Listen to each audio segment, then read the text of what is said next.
Some stories start with brave knights in bright armor. This one starts with a messy orange cat who wouldn't budge. For 3 whole days and nights he stayed put next to a water drain on Elm Street. Rain got his fur wet, the sun made his back hot, and people walking by stopped to look. But nothing could make him leave his spot. His bright yellow eyes stayed focused on the dark hole below, like he was watching over a doorway to somewhere magical. What the people around didn't realize was that this wasn't just a stubborn cat being difficult. This was a rescue operation that would show 4 amazing secrets, each one more shocking than the one before. It all began when Maria Santos saw him while she was out for her morning run. Maria Santos had first spotted him during her early morning run, a still orange shape that looked almost like a statue because he was so motionless. Now, 3 hours later, he still hadn't moved even a tiny bit. "That's really strange," she said quietly, stopping her run. "He's been sitting there since this morning. Hasn't even changed how he's sitting." The cat's fur was wet from the morning moisture, but he didn't seem to notice anything except whatever was down in that drain. His tail wasn't moving at all, his ears pointed forward, every part of his body tight with focus. By the middle of the morning, more people had seen him. Mrs. Eleanor Kowalski, looking from her window on the 3rd floor, had been watching for 2 hours. "Something's not right about this," she said to her neighbor, Mr. Hassan. "He hasn't moved to catch anything, hasn't looked for food. It's like he's protecting something." Mr. Hassan walked up to the cat carefully, getting down low nearby. "Hey there, buddy," he said softly. "What's making you so upset?" The cat looked at him quickly, just long enough for Mr. Hassan to see real worry in those golden eyes, then looked back at the drain. He made a long, sad meowing sound that seemed like he was trying to tell them something important. News traveled through the neighborhood. By lunchtime, a small group had formed, watching the strange watch. Frank Morrison, walking his German Shepherd, stopped to see what was happening. "I've lived on this street for 40 years, Frank said loudly. "Never seen anything like this. Cats don't act like this without a good reason." The cat started walking back and forth in front of the drain, never going more than 2 feet away from the opening. Every few minutes, he would sit back down and make another heartbreaking meow. "It's like he's begging for help," said Jenny Park, a young mom with her baby stroller. "But he won't leave whatever he's watching over." Frank decided to get help. "I'm calling animal control. This isn't normal behavior, and if that cat thinks something's wrong, we should pay attention." Officer Sarah Chen showed up 30 minutes later. In her 8 years working with animal control, she'd seen strange behavior, but this cat's determination was really noticeable. "Hey there, friend," she said quietly, moving slowly toward him. "What's got you so upset?" The cat looked at her like he was relieved to see her. He meowed again, walking to the edge of the drain and looking down, then back at Sarah. "You want me to look down there, don't you?" Sarah took out her flashlight and got down next to the drain. The light didn't go very far, but she could hear quiet whimpering sounds. "Oh my God," she said under her breath. "There's something living down there." She called for backup on her radio. "I need the fire department at Elm Street and 3rd Avenue. We've got animals stuck in a storm drain." The crowd that had been watching from far away now moved closer, their casual interest turning into real worry. "What did you find?" Mrs. Kowalski shouted. "I think there are animals trapped down there," Sarah answered, getting up and wiping dirt off her uniform. "This cat wasn't acting weird. He was trying to get help." Within 20 minutes, the street was full of emergency trucks. Fire truck, ambulance, 2 more animal control vehicles, and even a police car. The orange cat watched all the busy activity with serious interest but never left his spot. Firefighter Jake Rodriguez, who had 15 years of experience and was good at rescue work, came with rope equipment and strong flashlights. "I'm going down," he told his boss. "If there are animals trapped, we need to hurry. They could be hurt or really thirsty." As Jake got his equipment ready, the orange cat seemed to understand that help was finally here. He sat completely still, but his tail started to move with what looked like nervous excitement. "Take it easy, kitty," Jake said as he started going down into the drain. "We're going to help whoever's down there." The storm drain was deeper than they thought, about 8 feet down before it opened into a bigger tunnel system. Jake's flashlight moved back and forth as he went down, and what he found made his heart hurt. "We've got 2 animals down here," he called up, his voice bouncing off the walls. "A kitten and a puppy. They're alive, but they look scared and really tired." The crowd above started talking with worry. Sarah leaned over the opening. "How do they look? Are they hurt?" "They're huddled together in the corner," Jake called back. "The kitten is tiny, can't be more than a few weeks old. The puppy is small too, maybe a few months. They're dirty and shaking, but I don't see any clear injuries. I'm bringing them up now." The rescue needed careful work. Jake had to convince the scared animals to come to him, talking in calm voices while moving slowly so he wouldn't scare them more. "Come here, little ones," he whispered. "It's okay. We're here to help. Your friend up there has been waiting for you." The moment Jake's head came up above ground with the tiny orange kitten held in one arm, something amazing happened. The adult cat, who had been perfectly still for hours, suddenly became active. He ran forward, making excited chirping sounds that were completely different from his earlier upset meows. "Whoa, easy there," Jake said, carefully giving the kitten to Sarah. "Let me get the puppy up first, then you can say hello." But the orange cat was overwhelmed with emotion. He stood up on his back legs, trying to reach the kitten, making soft, happy sounds that showed pure relief and joy. The puppy came up next, a small brown and white mixed dog with droopy ears and scared dark eyes. The moment his paws touched the ground, he shook himself off, and right away went to the orange cat, who started cleaning both younger animals with quick, thorough licks. "Well, I'll be amazed," said Dr. Patricia Williams, the animal doctor who had come to check on the rescued animals. She got down to look at the 3 of them. "Look at this behavior. This isn't just random animal interaction."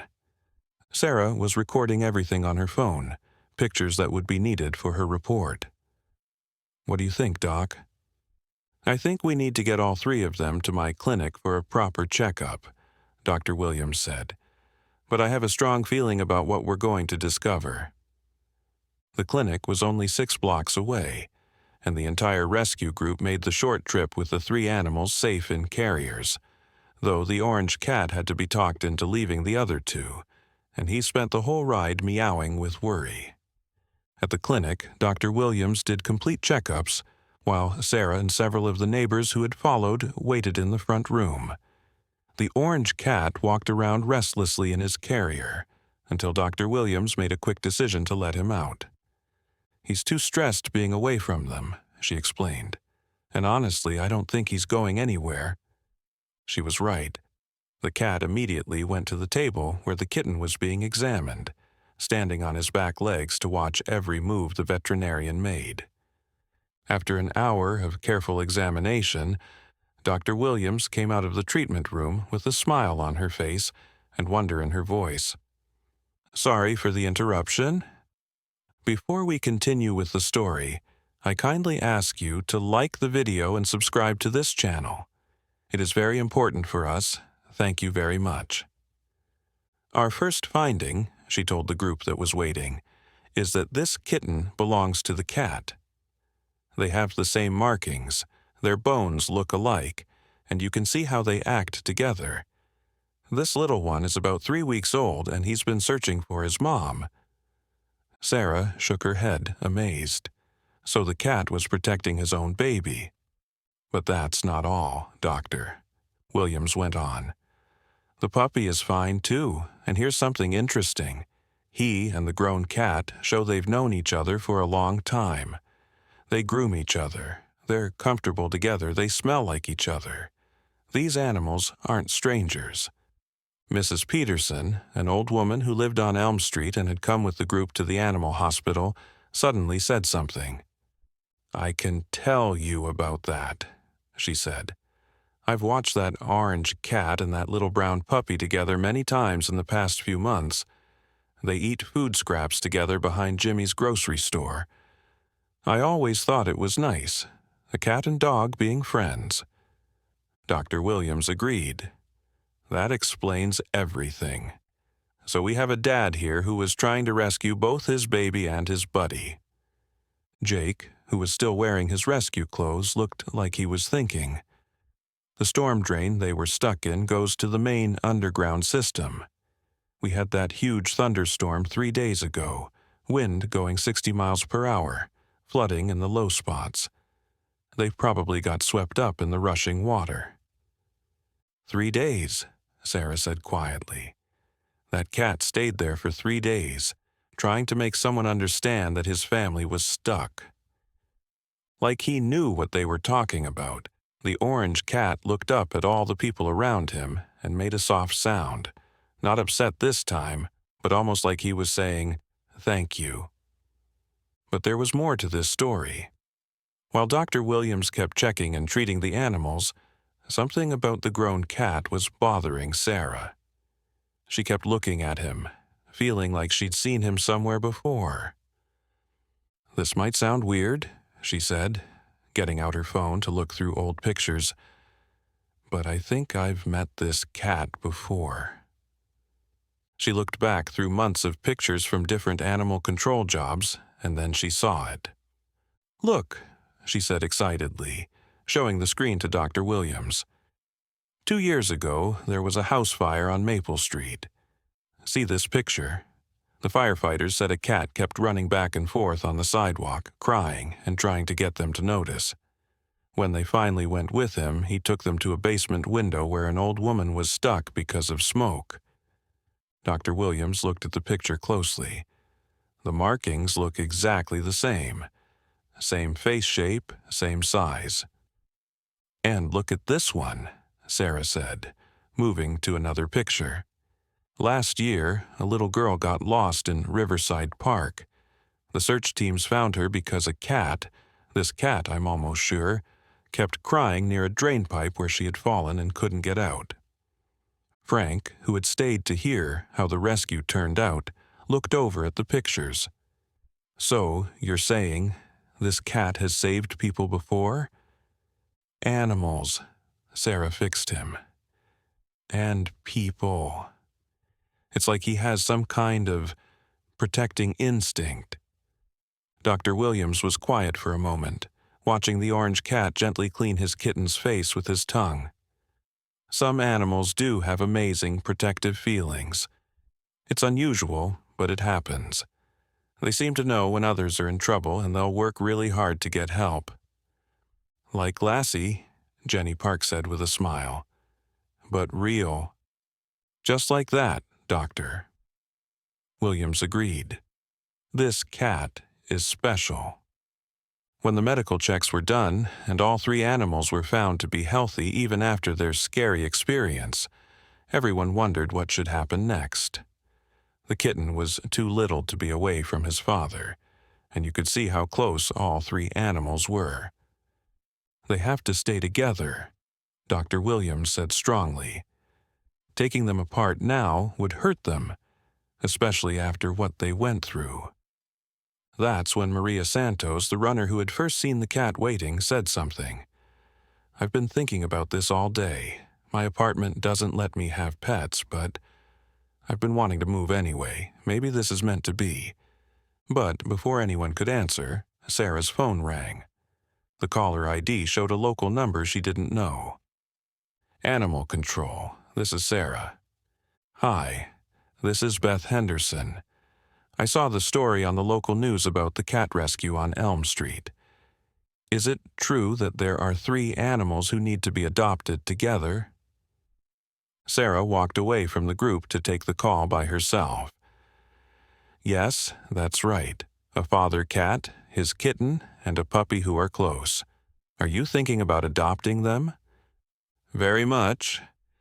My husband and I live just 2 blocks from where the rescue happened, and we have 2 kids who have been asking for pets for years. After seeing what that cat did, waiting for 3 days to get help for his baby and his friend, well, we think he needs a family who will understand what a special animal he is. Sarah started smiling. Can you come to the clinic? I'd like you to meet them first. We're actually in the parking lot, Beth laughed. We came over as soon as we saw the news story. 20 minutes later, Sarah was showing the Henderson family their possible new pets. Beth and her husband Mike were in their late 30s, with 10-year-old Emma and 8-year-old Tommy. The moment they came into the treatment room, it felt right. Oh, wow, Emma whispered, walking slowly toward the orange cat. He's beautiful, and look how he's caring for the baby. Tommy was interested in the puppy, who wagged his tail carefully when the boy held out his hand to smell. What are their names? Emma asked. They don't have names yet, Dr. Williams explained. They were street animals. You could name them. Emma looked at the orange cat. Can we call him Hero? Because that's what he is. Perfect, Beth said. What about the others? The kitten should be Sunny, Tommy said, and the puppy can be Buddy. After filling out the papers, the Henderson family put 3 pet carriers in their van. Hero rode where he could see both Sunny and Buddy, his calm way showing he understood this was good. A week later, Sarah came to check on them. In the Hendersons' fenced yard, all 3 animals were lying together in the sun. Hero was in the middle, with Sunny curled up against his stomach and Buddy using his back as a pillow. How are they doing? Sarah asked Beth. It's like they've always been here, Beth said. Hero still looks after the other 2, but he's calm now. Happy. Emma ran in from outside. Sarah, every night Hero checks on me and Tommy in our beds, and when Sunny cries, Hero brings him toys.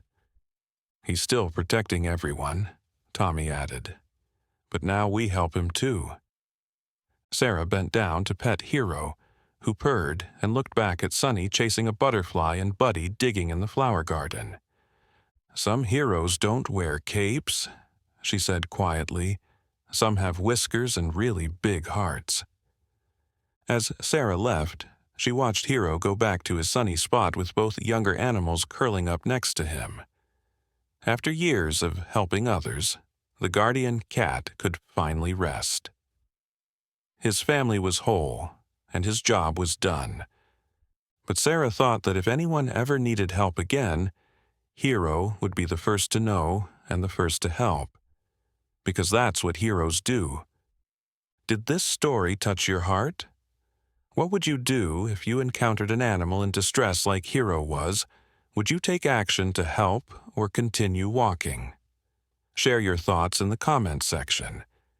If you enjoyed this story, please subscribe to our channel and give us a thumbs up. Heroes exist in every form. Show compassion to all animals. Thank you so much for watching. Catch you in the next episode. Hope you have a wonderful day.